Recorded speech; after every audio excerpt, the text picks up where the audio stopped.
Public health টকে আপনাকে স্বাগত। তো নিজের অজান্তেই অনেকেই কিন্তু ঘুমের মধ্যে নাক ডাকেন, আর এই সমস্যায় উনি একা যে ভোগেন তা নয়, পাশে যিনি থাকেন তারও কিন্তু একটা সমস্যা হয়। আর এই নাক ডাকার সমস্যায় আপনি একা নন, প্রায় প্রাপ্তবয়স্ক যে মানুষ আছে তাদের প্রায় 45% মানুষই কিন্তু এই নাক ডাকার সমস্যায় ভুগে থাকেন। তো এই যারা নাক ডাকেন তারা কিন্তু তাদের যে পরিবার পরিজন বা আত্মীয় স্বজনের কাছে কিন্তু হাসির খোরাক হয়, এবং তারা কিন্তু হীনমন্যতায় ভুগতে থাকেন এই নাক ডাকার কারণে। তো অনেকেই জানেন না যে এই নাক ডাকার সমস্যা থেকে কিভাবে নিস্তার পাবেন। তো তাদের ক্ষেত্রে বলবো কোনো চিন্তা নেই, এই ভিডিও থেকেই কিন্তু আপনি জানতে পারবেন এমন কিছু সহজ উপায় যার মাধ্যমে কিন্তু আপনি সম্পূর্ণভাবে নাক ডাকা থেকে কিন্তু নিস্তার পেতে পারেন। তো এই উপায়গুলি জানতে অবশ্যই কিন্তু আমার ভিডিওটি শেষ পর্যন্ত দেখবেন, এবং আপনি যদি আমার চ্যানেলে নতুন হয়ে থাকেন অবশ্যই আমার চ্যানেলটি সাবস্ক্রাইব করে বেল আইকনটি প্রেস করতে ভুলবেন না, কারণ এই ধরনের সুন্দর সুন্দর স্বাস্থ্য বিষয়ক ভিডিও কিন্তু আপনি আমার চ্যানেলেই পাবেন। তো চলুন আমরা ভিডিওর মূল পর্বে চলে যাই। 1 নম্বরে বলবো যে আপনার ঘুমের অবস্থান কিন্তু পরিবর্তন করতে হবে। আপনি চিত হয়ে যদি ঘুমান তাহলে কিন্তু নাক ডাকার সমস্যায় ভুগবেন, কেননা চিত হয়ে ঘুমালে জিহ্বা এবং গলার যে নরম তালু আছে এগুলো কিন্তু শুকিয়ে যাবে, এবং এগুলো শুকিয়ে গেলে কিন্তু তখন নাক ডাকার সমস্যাও কিন্তু বেড়ে যাবে।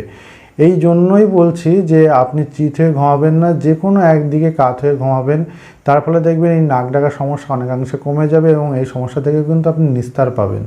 2 নম্বরে বলবো যে আপনার যদি অতিরিক্ত ওজন থাকে তাহলে এই অতিরিক্ত ওজনকে কিন্তু কমাতে হবে, কেননা দেখা গেছে যে যারা অতিরিক্ত ওজনে ভুগছেন, বিশেষ করে যাদের গলায় এবং ঘাড়ে বেশি মাংস জমেছে বা চর্বি জমেছে, তাদের ক্ষেত্রে কিন্তু এই নাক ডাকার প্রবণতা বাড়ে। কেননা এই যে গলায় এবং ঘাড়ে মাংসপেশি জমলে অর্থাৎ চর্বি জমলে সেক্ষেত্রে গলার যে ব্যাস সেটা কিন্তু অনেকাংশে কমে যায়, সংকীর্ণ হয়ে যায়। এর ফলে নাক ডাকার প্রবণতাও কিন্তু বেড়ে যায়। এই জন্যই বলবো এই নাক ডাকার সমস্যা থেকে যদি আপনি মুক্ত হতে চান বা মুক্তি পেতে চান তাহলে কিন্তু আপনার ওজনকেও কিন্তু কন্ট্রোল করতে হবে, নিয়ন্ত্রণ করতে হবে, আর এর মাধ্যমেও কিন্তু এই সমস্যা থেকে আপনি বেরিয়ে আসতে পারবেন।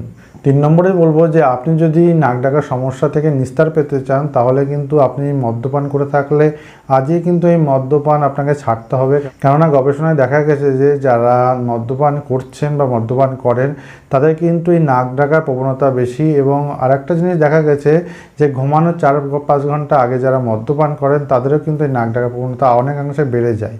তো এই কারণে বলবো এই নাক ডাকার সমস্যা থেকে আপনি বেরিয়ে আসতে চাইলে আপনার কিন্তু এই বদ অভ্যাস অর্থাৎ মদ্যপানের অভ্যাসটা কিন্তু ত্যাগ করতে হবে।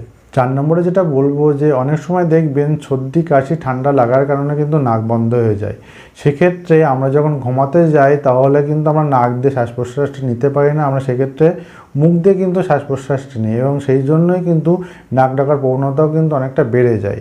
এই কারণেই বলবো যে ঠান্ডা লাগার প্রবণতা যদি থাকে বা সর্দি কাশি যদি থাকে সেক্ষেত্রে কিন্তু আপনি ঘুমানোর আগে কিন্তু ভেপার নিতে পারেন। ভেপার নেওয়ার ফলে কী হবে, আপনার নাসারন্ধ্র কিন্তু ক্লিয়ার থাকবে, এবং আপনি দেখবেন খুব সহজেই কিন্তু শ্বাস প্রশ্বাসটা নিতে পারছেন, এবং খুব সহজে যদি শ্বাস প্রশ্বাসটা নিতে পারেন তাহলে কিন্তু আপনার এই নাক ডাকা থেকেও কিন্তু আপনি দূরে থাকতে পারবেন।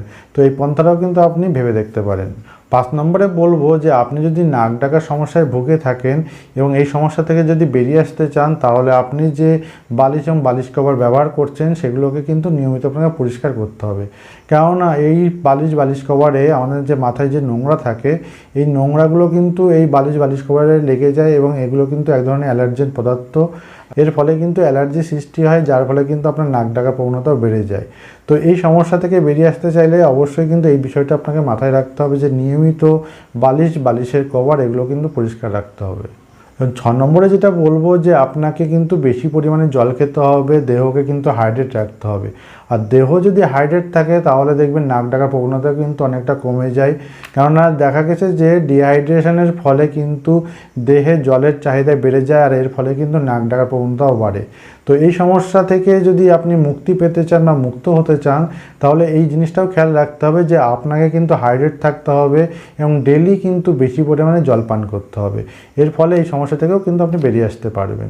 তো এই যে 6টি পন্থা বা এই 6টি যে উপায় বললাম, এই উপায়গুলো যদি আপনি অবলম্বন করেন তাহলে দেখবেন এই নাক ডাকার সমস্যা থেকে কিন্তু আপনি বেরিয়ে আসতে পারবেন, এই নাক ডাকার সমস্যা থেকে কিন্তু আপনি মুক্ত হতে পারবেন। আর এই পন্থাগুলো অবলম্বনের পরেও যদি কারোর নাক ডাকার সমস্যা না যায় সেক্ষেত্রে ভাববেন যে অন্য কোনো শারীরিক সমস্যার জন্য নাক ডাকা প্রবণতা বেড়ে গেছে বা নাক ডাকছেন আপনি, তার জন্য অবশ্যই আপনি ডাক্তারের সঙ্গে কনসাল্ট করবেন, ডাক্তারের সঙ্গে কথা বলে নেবেন এবং ডাক্তারের পরামর্শ নিয়েই চলবেন। তাহলে দেখবেন এই সমস্যা থেকেও কিন্তু আপনি বেরিয়ে আসতে পারবেন। তো এটাই ছিল ভিডিওর বিষয়বস্তু। তো ভিডিওটি কেমন লাগলো অবশ্যই আমার কমেন্ট বক্সে জানাবেন এবং আপনি যদি আমার চ্যানেলে নতুন হয়ে থাকেন অবশ্যই আমার চ্যানেলটি সাবস্ক্রাইব করে বেল আইকনটি প্রেস করতে ভুলবেন না, কারণ এই ধরনের সুন্দর সুন্দর ভিডিও কিন্তু আপনি আমার চ্যানেলেই দেখতে পাবেন। তো চলুন আবারও দেখা হবে অন্য কোনো ভালো ভিডিওতে। তো তার আগে সুস্থ থাকবেন, ভালো থাকবেন। Thank you.